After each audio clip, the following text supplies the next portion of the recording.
Assalamualaikum warahmatullahi wabarakatuh. Halo semuanya, perkenalkan nama saya Thalita Zuhira dari kelas 8A. Di sini saya akan menyampaikan isi dari buku Muda Mendunia. Bab yang akan saya sampaikan ada 4 bab, yaitu bab 10, cukup 2 kata untuk Allah, bab 13, pemuda subuh, bab 16, puncak kemampuan, dan bab 21, pahala tanpa batas. Oke, saya akan memulai dari bab pertama, yaitu cukup 2 kata untuk Allah. Kawan, yang kita lakukan bisa saja kecil dan sederhana, tapi dengan keikhlasan Allah berwenang sepenuhnya membesarkan kebaikan kita. Apa ada yang lebih baik daripada melakukan segala sesuatu dengan sebaik-baik cara dan sebaik-baik niat? Tugas kita hanyalah bekerja dengan penuh ketulusan dan kesungguhan. Maka keberhasilan hanya masalah waktu. Banyak orang yang bekerja dengan otot dan otaknya, tapi ia lupa mengajak hatinya untuk bekerja. Banyak orang yang mulai bekerja dengan niat yang ikhlas, tapi tidak banyak di antara mereka bertahan dengan keikhlasannya. Berhati-hatilah, karena impian tanpa keikhlasan akan menjelma menjadi ambisi yang merusak. Padahal ikhlas tidak ikhlas, kita tetap bekerja. Ikhlas tidak ikhlas, kita tetap lelah. Ikhlas tidak ikhlas, kita tetap meluangkan waktu, tenaga, dan pikiran. Lalu, kenapa kita tidak memilih untuk ikhlas saja? Orang ikhlas dengan tidak yang dikorbankan sama, tetapi yang didapatkan. Jika kita melakukan kebaikan kepada manusia, berharaplah balasan dari Allah. Balasan Allah akan jauh lebih besar dari balasan manusia. Biarkan semua yang kita lakukan tercakup dalam 2 kata, untuk Allah. Ikhlas itu seperti surat Al-Ikhlas. Tidak terdapat satu kata ikhlas pun di dalamnya. Bila mata tidak terhalang, maka hasilnya adalah pendengaran. Bila mulut tidak terhalang, maka hasilnya adalah ucapan. Bila hati tidak terhalang, maka hasilnya keikhlasan. Ingatlah pesan Imam Al-Ghazali, sesungguhnya semua manusia merugi kecuali mereka yang berilmu. Sesungguhnya semua manusia yang berilmu merugi kecuali mereka yang beramal. Sesungguhnya semua manusia yang beramal merugi kecuali mereka yang ikhlas. Ikhlaskan, ikhlas atau tidak, tetap bekerja. Lalu mengapa tidak memilih untuk ikhlas saja? Masuk ke bab kedua, yaitu pemuda subuh. Barang siapa menaklukkan subuhnya, maka dia akan menaklukkan dunia. Bukankah menjaga sholat subuh itu memang sulit, berat, dan butuh kesabaran?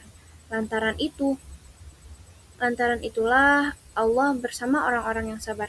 Pemuda yang tak mampu taklukkan subuhnya, ia laksana embun pagi yang lenyap dari bukit Sofa. Tak tangguh, tak bermakna, dan lemah. Ingatlah, satu di antara sekian tanda orang munafik adalah melalaikan subuhnya. Allah tak janjikan langit selalu biru, bunga selalu mekar, bahkan mentari selalu bersinar. Tapi Allah janjikan kekuatan dan kenikmatan bagi pemuda subuh. Dengan 2 rakaat sebelum subuh, kan kau dapatkan dunia seisinya. Sekiranya mereka mengetahui apa yang terkandung di dalamnya, betapa besar pahala salat subuh berjamaah. Niscaya mereka akan mendatangi keduanya sekalipun dengan merangkak. Berikanlah kabar gembira kepada orang-orang yang banyak berjalan dalam kegelapan menuju masjid dengan cahaya yang sangat terang pada hari kiamat.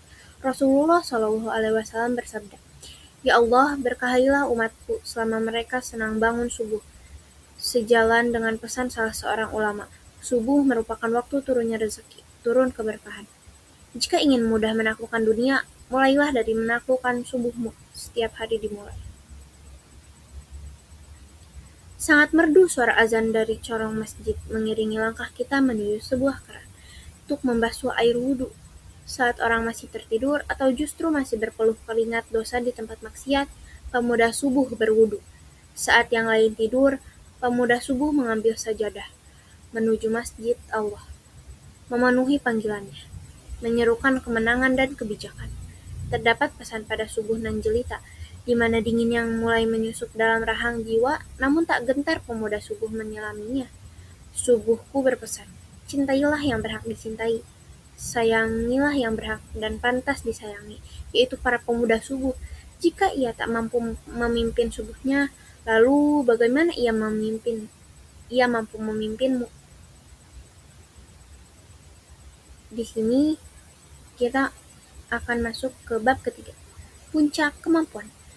Seberapa sering Anda diremehkan, dihina, dilecehkan, dengan sangat menyakitkan, bahkan oleh orang-orang yang belum memulai sesuatu, bahkan oleh orang-orang yang belum menghasilkan sesuatu, bahkan oleh orang-orang yang keberhasilan belum tampak sejengkal pun mendekat kepadanya. Ketika ada yang meremehkan dengan sangat menyakitkan, tertawailah diri Anda. Jadikan hinaan itu, remehan itu, cacian itu, bahan bakar yang menjadikan Anda berlari lebih cepat, menjadikan Anda bekerja 2, 3, 4 kali lebih keras, menjadikan Anda berkeringat dan berdarah-darah lebih keras. Sampai suatu ketika, buktikan pada orang-orang itu, bungkam lisan mereka dengan karya yang memesona dan pencapaian yang mengagumkan. Coba lihat uang 100.000. Jika saya remas-remas, apakah Anda masih mau dengan uang ini? Mau bukan? Satu hal yang kita pelajari. Apapun yang telah saya lakukan terhadap uang ini, tidak mengubah keinginan Anda untuk memilikinya. Anda mau karena Anda tahu, sekotor apapun uang ini, selecek apapun uang ini, 100.000 tetaplah 100.000. Seperti hidup ini, mungkin kita pernah jatuh, pernah kotor, pernah diinjak-injak, pernah menyeka keringat orang, pernah dicaci, pernah dimaki, pernah juga gagal. Tetapi itu semua tidak akan pernah bisa mengubah nilai kita sebagai manusia. Kita tetap bernilai dan berharga bagi orang-orang di sekitar kita, terutama bagi yang menyayangi dan mencintai kita. Kalaupun tidak ada yang menyayangi kita, masih ada Allah Sang Pencipta yang mencintai kita. Jika Anda terpanggil menjadi guru, mengajarlah seperti Abdurrahman bin Auf, berdagang. Imam Syafi'i belajar dan mengajarkan ilmu, dan Bilal bin Rabah mengumandangkan azan. Mengajarlah dengan begitu baik, hingga malaikat mendoakan kita dan kita memantaskan diri menjadi orang-orang yang dicintai Allah. Jadikan sisa hidupmu sebagai bagian terindah dalam perjalananmu. Di sini kita akan masuk ke bab yang keempat, yaitu bab terakhir yang akan saya bahas di video kali ini. Bab pahala tanpa batas. Suatu ketika Abu Bakar gemetar, wajahnya pucat dengan pahanya sebagai tumpuan Rasulullah Shallallahu Alaihi Wasallam. Abu Bakar tak berani bergerak sedikit pun. Takut sang Nabi terbangun, sementara tangannya kesakitan karena disengat kalajengking. Jiwa bergemuruh gemetar ketakutan karena pasukan musuh kurang sejengkal lagi bisa mengepung mereka berdua, dan mereka tak bisa lagi keluar. Bila mereka keluar, pastinya mereka akan tertangkap, dan meneteslah air mata Abu Bakar. Pria lembut itu didera ketakutan, hingga air matanya menetes ke pipi sang Nabi. Nabi pun terbangun dan mengatakan, "Jangan takut wahai sahabatku, Allah bersama kita." Benarlah, ucapan sang Nabi. Pintu gua tertutup sarang laba-laba, hingga pasukan musuh mengira tak ada orang di dalam gua.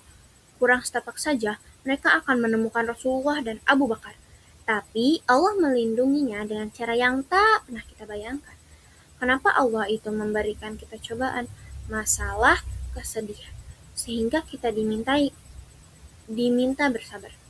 Mungkin Allah ingin meluruskan perjalanan kita, mungkin Allah ingin menjadikan kita kuat menanggung beban, dan mungkin karena Allah sudah rindu dengan rintihan hambanya. Jika ada seseorang yang melukai dan menyakiti hatimu, bersabarlah, karena ini menuntutmu lebih kuat untuk bersabar pada masalah selanjutnya, masalah selanjutnya. Dan ia mengajarkanmu untuk mampu bersabar pada masalah yang lebih besar. Sabar adalah gejolak pemaafan terbesar yang penuh wibawa untuk membuat orang lain takluk dan penuh hormat kepadamu. Bukankah Allah akan menguji di titik terlemah kita?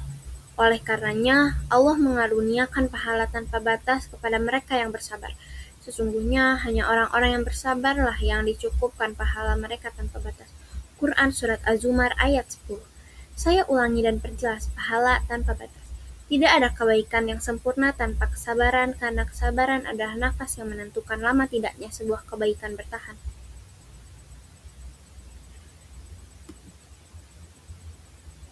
Terima kasih atas perhatiannya. Itu saja yang saya sampaikan dari isi dari bukumu dan menurnya. Wabillahi taufiq wal hidayah. Wassalamualaikum warahmatullahi wabarakatuh.